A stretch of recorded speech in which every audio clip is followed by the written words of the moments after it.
Imaginem só o desafio: governar um império a um oceano de distância. Isto no século XVI, claro. Sem internet, sem telefones, nada disso. Apenas papel, tinta e navios lentíssimos. Pois bem, tanto Espanha como a Inglaterra enfrentaram este problema gigantesco. Mas foram por caminhos completamente diferentes. Vamos lá ver os dois grandes projetos que deram forma às Américas. Ora, o nosso roteiro para hoje é este. Primeiro, vamos perceber o enorme desafio que era governar à distância. Depois, mergulhamos a fundo no modelo super centralizado de Espanha e, a seguir, no autêntico mosaico que eram as colónias de Inglaterra.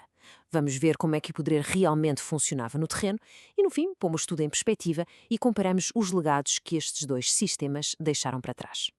A estar a mesma pergunta de US$ 1 milhão da altura. Sem comunicação em tempo real, como é que um rei sentado num trono na Europa conseguia impor a sua vontade, cobrar impostos e manter o controle a milhares de quilómetros? A resposta que cada império deu a esta pergunta bem definiu tudo o que veio a seguir. Ok, vamos começar por Espanha. A abordagem espanhola foi metódica, quase matemática. Foi tudo desenhado para um controle absoluto a partir de Madrid. Era, no fundo, uma gigantesca máquina administrativa, construída de cima para baixo. Uma verdadeira pirâmide do poder. E por que tanto trabalho? A resposta é simples. Riqueza. Muita riqueza. A descoberta de prata em Potosí e Zacatecas transformou as Américas num negócio inacreditavelmente lucrativo. De repente, a improvisação e a aventura dos primeiros conquistadores já não chegava. A coroa espanhola percebeu que precisava de uma burocracia de ferro para garantir que nem uma migalha de prata se perdia pelo caminho. E essa máquina tinha esta forma, esta hierarquia claríssima.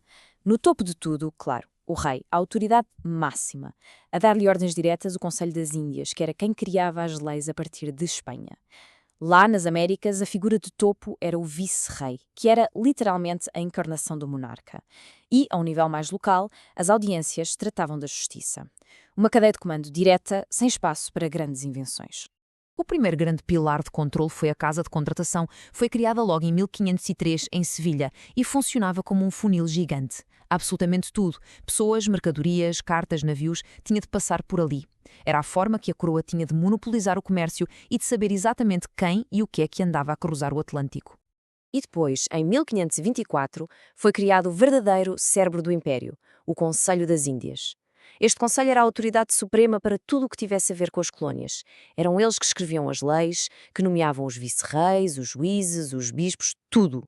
E o mais curioso nisto tudo, a maior parte dos seus membros governava com base em relatórios e mapas, nunca tendo posto os pés nas Américas. Olhem, esta citação do historiador J. H. Eliot acho que diz tudo. Como é que se combatia à distância, com burocracia, com papel, relatórios, licenças, petições, decretos, tudo tinha de ser escrito, enviado, aprovado e devolvido. Um funcionário colonial podia sentir-se muito poderoso, mas na verdade estava preso por estas cadeias de papel que o ligavam diretamente à Espanha. E no topo da pirâmide, lá nas Américas, estava a figura do vice-rei.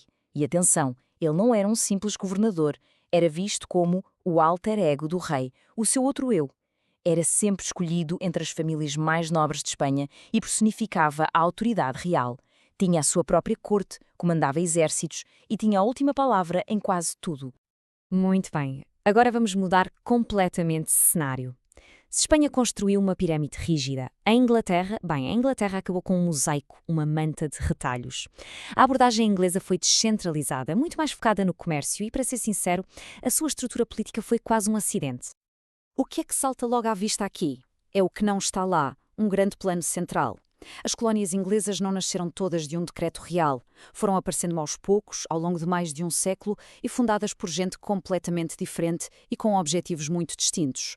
Temos uma empresa a procurar lucro na Virgínia, puritanos a fugir de perseguição religiosa para Massachusetts e até uma colónia, a Geórgia, criada como um posto militar avançado.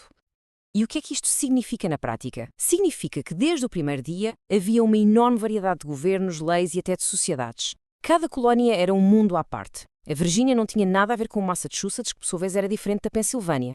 Esta diversidade na origem é absolutamente crucial para perceber o que vem a seguir. O Adam Smith, como sempre, resumiu isto na perfeição. A mentalidade inglesa não era sobre a glória do rei ou sobre converter almas. A conversa era outra. Era negócio. As colónias existiam para uma coisa: criar clientes. fregueses. Existiam para comprar produtos ingleses e para fornecer matérias-primas baratas. A própria administração em Londres, a Junta de Comércio, estava focada nisto. Ok, já vimos os grandes planos desenhados na Europa, mas agora vamos descer ao terreno. Como é que a política funcionava no dia a dia? Quem mandava nas vilas e cidades da América Espanhola e da América Inglesa? E aqui, a diferença é da noite para o dia. Do lado espanhol tínhamos o Cabildo, o Conselho Municipal. Com o tempo, tornou-se um clube fechado, uma oligarquia, onde os lugares eram controlados pelas famílias mais ricas ou até comprados à coroa. Já na Nova Inglaterra, a Assembleia Municipal era o coração da vida política. Era um fórum onde os cidadãos debatiam abertamente os problemas locais. Uma cultura de participação que nasceu, curiosamente, da forma como organizavam as suas próprias igrejas. Mas atenção, seria um grande erro pensar que o mundo inglês era todo igual. Não era de todo. No Sul desenvolveu-se uma sociedade quase aristocrática, dominada por um pequeno grupo de grandes donos de plantações que controlavam tudo. No Norte, na Nova Inglaterra, a sociedade era completamente diferente, moldada pela religião puritana, com um sentido de comunidade muito forte, onde a política e a moral andavam de mãos dadas.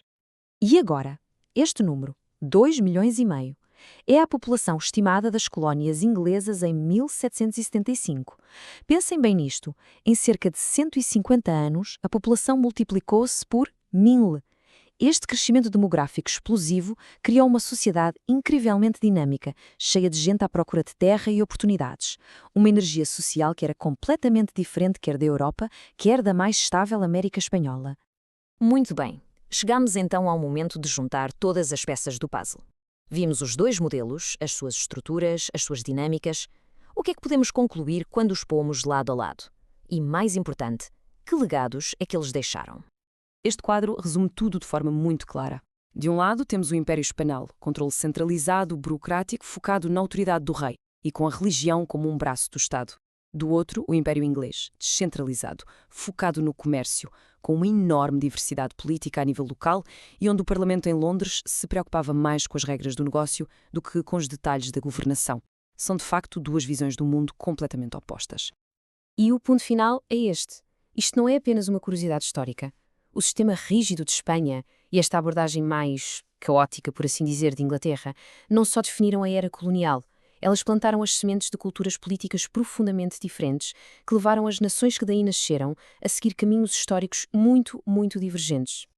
E isto deixa-nos com uma última questão para pensarmos. De que forma é que a herança de um vice-rei todo-poderoso nomeado em Madrid ou a tradição de uma pequena Assembleia Municipal na Nova Inglaterra continuam a influenciar a política e a sociedade das nações da América Latina e da América do Norte, ainda hoje? A resposta provavelmente explica muita coisa.